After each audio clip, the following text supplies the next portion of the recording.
Muy buenas a todos a mi presentación del módulo 4 de macroeconomía, presentados por mi persona Germán León, en los cuales trataremos los temas que son los tipos de cambio, la balanza de pago internacionales, la Organización Mundial del Comercio y los beneficios derivados del comercio internacional. Bueno, para comenzar debemos definir qué son los tipos de cambio. Esta es la relación entre el valor de una divisa y otra, es decir, nos indica cuántas monedas de una divisa se necesitan para obtener una unidad de otra. Por ejemplo, en la actualidad para obtener un dólar se necesita entregar 274.445,52 bolívares. En cada momento existe un cambio que se determina por la oferta y demanda de cada divisa, es decir, por medio del mercado de divisas. Sin embargo, en algunos sistemas de cambio, los bancos centrales de un país intervienen en el mercado para establecer un tipo de cambio que favorezca a su economía. Entre los tipos de cambio tenemos el tipo de cambio fijo, en el cual un gobierno de un país establece el valor de su moneda nacional asociando el valor con el de la moneda de otro país. Dentro de los tipos de cambio fijo existen varios regímenes cambiarios dependiendo de la actuación del Banco Central. Los regímenes son los siguientes, ordenados desde el más estricto al más flexible, como lo es el régimen de convertibilidad o caja de conversión.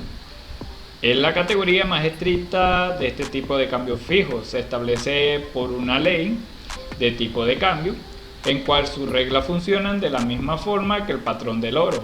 El Banco Central se obliga a convertir de manera inmediata en la moneda vinculada cada vez que algún ciudadano presente dinero en efectivo. Existe el régimen conversional de tipo de cambio fijo, en el cual un país fija su moneda con márgenes de el 1% sobre la otra moneda o cesta de monedas. También está el tipo de cambio dentro de la banda horizontal, en cual son las fluctuaciones permitidas de la moneda, que son algo más flexibles, por ejemplo, más o menos el 2%, también se conoce como tipo de cambio con zona de objeto. Está el tipo de cambio móvil, que es el tipo de cambio que se ajusta de manera periódica, normalmente ajustando por una mayor inflación con respecto a la moneda vinculada.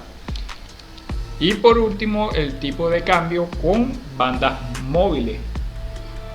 Es similar al tipo de cambio con bandas horizontales, pero el ancho de las bandas se va incrementando poco a poco. Se suele utilizar como paso intermedio de un tipo de cambio flotante. Continuamos con el tipo de cambio flotante.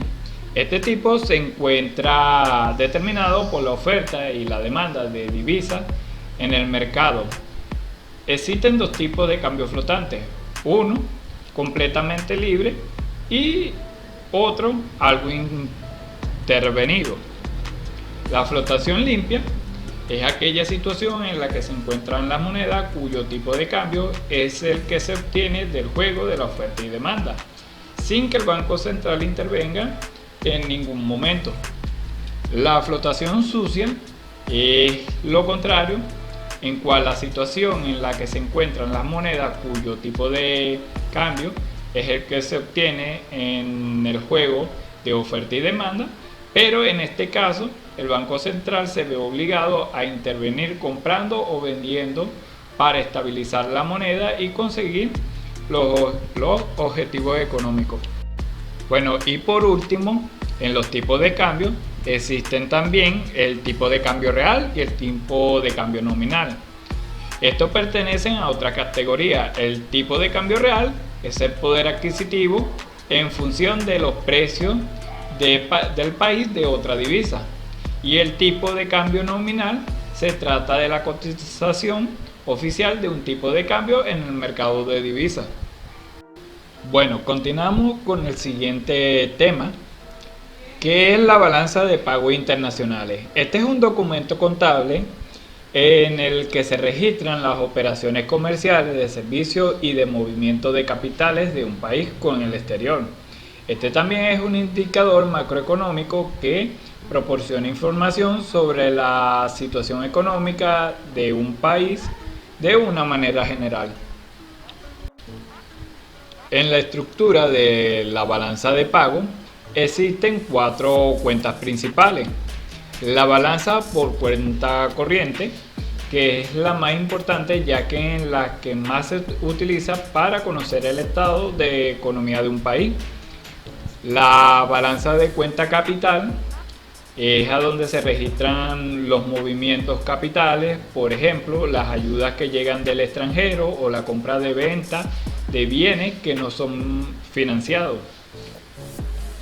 La balanza de cuenta financiera, en la cual se recogen los préstamos que pide un país al extranjero, las inversiones o depósitos que los países extranjeros efectúan a un país. La cuenta de errores y omisiones, en esta se incluye, dada la dificultad de calcular con extrema precisión el total de exportaciones o importaciones de un país. Ahora, ¿qué es el déficit y el superávit en la balanza de pago?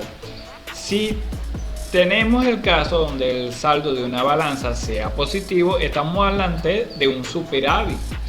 Y si el saldo es negativo, estamos en presencia de un déficit. Sin embargo, en estas dos no se busca el equilibrio de cada una de las balanzas por sí sola, sino el equilibrio global de la balanza de pago. Continuamos con el siguiente tema, que es la Organización Mundial de Comercio, OMC por su sigla. Esta es una organización internacional que tiene como objetivo primordial promover que el comercio entre países fluya con mayor libertad posible.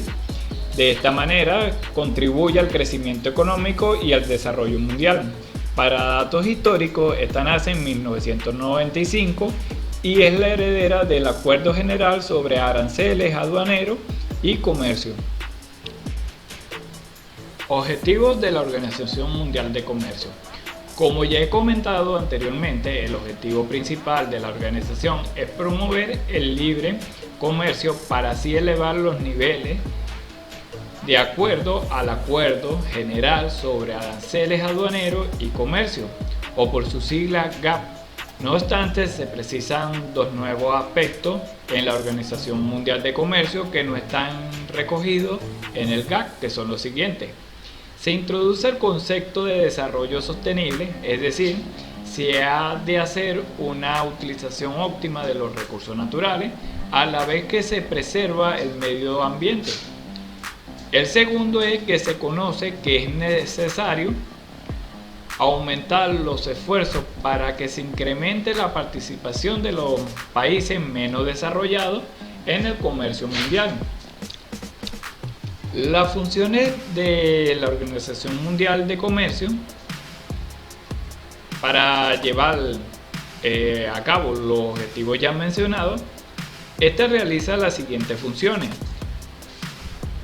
que lleva la administración de los acuerdos comerciales, la función de marco para nuevas negociaciones comerciales multilaterales entre países miembros, la administración del sistema de solución de diferencias integrado, es decir, cuando un gobierno miembro considera que otro gobierno miembro está incumpliendo un acuerdo o compromiso que había contraído en el marco de la Organización Mundial de Comercio.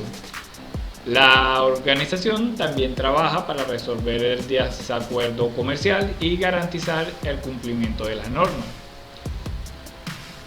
Y administra el mecanismo de exámenes de las políticas comerciales. Y por último, coopera con el Fondo Monetario Internacional y el Banco Mundial, siendo su fin el poder lograr una mayor coherencia en la política económica mundial. Los miembros de la Organización Mundial de Comercio, desde noviembre del 2015, la organización cuenta aproximadamente con 162 miembros, Además, dado que existe la posibilidad de no ser miembro, pero sí ser observador de la organización. Con calidad de observadores hay finales desde el 2015 que se encuentran 22 estados. El gobierno observador puede asistir a las reuniones y participar en ellas, pero no tiene derecho a voto dentro de la organización. En cambio, los miembros sí tienen derecho a voto. Los acuerdos en caso de votación se toman por mayoría simple. Cada país un voto, aunque se requiere una mayoría de 2/3 para la admisión de nuevos miembros y para enmiendas a los acuerdos. Por último y para culminar, ¿qué beneficios son derivados del comercio internacional? Este estimula la economía global, además contribuye a fomentar el empleo global, proveer de mayor variedad de bienes a los países y aumenta el nivel de vida de las sociedades. Uno de los problemas que resuelve el comercio internacional es la posibilidad de los países de autoabastecerse. Estos no pueden producir todos los bienes y servicios necesarios para el funcionamiento de su economía. Además, el comercio internacional reduce los costos asociados a las negociaciones bilaterales entre países. Otro beneficio del acuerdo internacional es el acceso a los mercados más importantes de materias primas, el aprovechamiento de la ventaja comparativa y la mayor variedad de productos. Bueno, fue un placer hacer esta presentación para todos ustedes y gracias por su atención.